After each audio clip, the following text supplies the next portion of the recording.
નમસ્કાર દોસ્તો, કેમ છો? જય માતાજી, ડાયરાને રામ રામ. આજે હું તમારા માટે એક એવો વિડીયો લઈ આવ્યો છું જેનાથી તમને ઘણું નવું જાણવા મળશે. તમને બધાને ખબર જ હશે કે અમદાવાદમાં મેટ્રો ટ્રેન શરૂ થવા જઈ રહી છે અને તેનો પહેલો તબક્કો અમદાવાદના વસ્ત્રાલથી લઈ અને એપલ પાર્ક જે છે એ 6 કિલોમીટરના અંતરનો તે જાન્યુઆરી 2019માં શરૂ થશે. તમે જે અત્યારે વિડીયોમાં જોઈ રહ્યા છો તે દ્રશ્યો છે અમદાવાદના વસ્ત્રાલના, કે જ્યાં મેટ્રો સ્ટેશન આવેલું છે. હાલમાં તેનું કામકાજ ચાલી રહ્યું છે. જ્યારે જાન્યુઆરી 2019માં પ્રથમ મેટ્રો ટ્રેન શરૂ થશે ત્યારે આ જ સ્ટેશનથી મેટ્રો ઉપડશે અને એપલ પાર્ક જશે. હું અગાઉ દિલ્હી મેટ્રોમાં પણ કામ કરી ચૂક્યો છું, એટલે મને ખબર છે કે એક સ્ટેશનથી બીજા સ્ટેશન જવામાં કેટલો ટાઈમ લાગે. તો આજના આ વિડીયોમાં હું તમને એ જણાવીશ કે અમદાવાદના વસ્ત્રાલથી લઈ અને એપલ પાર્ક સુધીનો જે 6 કિલોમીટરનો જે રૂટ છે તે પહોંચતા મેટ્રોમાં કેટલો ટાઈમ લાગશે અને આપણે જો બાઇકમાં જતા હોઈએ તો કેટલો ટાઈમ લાગે છે. મતલબ કે બંનેના ટાઈમનું હું તમને કમ્પેરિઝન કરીને દેખાડીશ કે મેટ્રો આપણા માટે કેટલી લાભદાયી નીવડશે. તો ચાલો શરૂ કરીએ આ વિડીયો. દોસ્તો, અત્યારે આપણે આવી ગયા છીએ અમદાવાદના વસ્ત્રાલમાં મેટ્રો સ્ટેશનની નીચે. તમે જોઈ રહ્યા છો કે આ જે ઇન્ફ્રાસ્ટ્રક્ચર છે તે છે મેટ્રોનું. અત્યારે હાલમાં કામકાજ ચાલી રહ્યું છે. અહીંયા તમામ સ્થળે બોર્ડ લગાવવામાં આવ્યા છે. તમે જોઈ રહ્યા છો અને તમે જોઈ શકો છો કે મેટ્રો રેલ પ્રોજેક્ટ ફેઝ 1 એ લખેલું છે. તો આ સ્ટેશન છે કે જેની ઉપરથી મેટ્રો ચાલશે. આ પ્રકારના બીમ બનાવવામાં આવે છે. તમે સામે જોઈ રહ્યા છો કે બ્રિજ છે. આ જે રસ્તો છે તે જશે વસ્ત્રાલ ગામ તરફ અને આ બાજુ જે છે હું બિલકુલ મેટ્રો સ્ટેશનની નીચે ઊભો છું. મેટ્રો ટ્રેન જે જ્યાંથી ચાલવાની છે તેની નીચેથી. અને આ તરફ જે રસ્તો છે તે જશે એપલ પાર્ક તરફ. એટલે કે ફર્સ્ટ ફેઝ જે શરૂ થવાનું છે તે તરફ જવાનું છે. તો ચાલો આપણે પણ જઈએ. અત્યારે મારી મોબાઈલની ઘડિયાળમાં વાગ્યા છે 2. હવે જોવાનું એ છે કે વસ્ત્રાલથી એપલ પાર્ક જતા બાઇકમાં કેટલો ટાઈમ લાગે છે. અમારી બાઇક છે, તમે જોઈ રહ્યા છો બધા વાહનો અહીંયા પસાર થાય છે. અને હું તમને જણાવીશ કે બાઇકમાં કેટલો ટાઈમ લાગે છે અને ત્યારબાદ હું તમને એ પણ જણાવીશ કે જ્યારે મેટ્રો શરૂ થઈ જશે ત્યારે કેટલો ટાઈમ લાગશે.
તો દોસ્તો, ખૂબ મહેનત કર્યા બાદ હું વસ્ત્રાલથી એપલ પાર્ક આવી ગયો છું.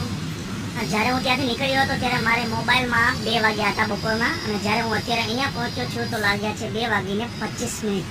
એટલે કે 6 કિલોમીટરનું અંતર છે તે કાપતા મને અંદાજે 25 મિનિટ જેવો સમય લાગ્યો. તમે સમજી શકો છો કે માત્ર 6 કિલોમીટરનું અંતર 25 મિનિટમાં જો થાય તો કેટલો ટ્રાફિક હશે. મને રસ્તામાં ખૂબ ટ્રાફિક નડ્યો. ગરમી પણ ખૂબ છે તો થાકી જવાય છે. જે લોકો રેગ્યુલર આ રોડ ઉપરથી જે પસાર થાય છે, અપડાઉન કરતા હોય છે, તે લોકોને ધન્યવાદને પાત્ર છે કે તેઓ આટલી ટ્રાફિકમાં પોતાનો જે છે વ્હીકલ ચલાવે છે. તો હું તમને અત્યારે રહી રહ્યો છું Apple park metro train station છે. ત્યાં સામે તમને લીલા કલરનું જે દેખાય છે તે એપલ પાર્કનું મેટ્રો સ્ટેશન છે. ત્યાં સુધી જવાની મનાઈ છે. ત્યાં અત્યારે કામકાજ ચાલે છે. તમે જોઈ શકો છો કે અહીંયા પણ કામ ચાલી રહ્યું છે. તો હવે મેઇન સવાલ એ થાય કે જ્યારે આ જાન્યુઆરી 2019માં જે મુજબ રૂપાણી સાહેબ કહે છે તે મુજબ એપલ પાર્કથી લઈ અને વસ્ત્રાલ સુધી જ્યારે મેટ્રોનો જે પહેલો તબક્કો છે ચાલુ થઈ જશે, મેટ્રો ટ્રેન જે છે ચાલવા લાગશે, ત્યારે કેટલો ટાઈમ લાગશે. તો હું તમને જણાવી દઉં મિત્રો કે મેં દિલ્હી મેટ્રોમાં પણ મુસાફરી કરી છે. ત્યાં જે 6 કિલોમીટરનું અંતર જે છે મેટ્રોમાં તે માત્ર, તમે નહીં માનો મિત્રો, માત્ર 8 થી 10 કિલોમીટરમાં કપાઈ જાય છે, તે પણ એસીમાં. એટલે કે તમારે વ્હીકલ લાવવાની કોઈ જરૂર નથી.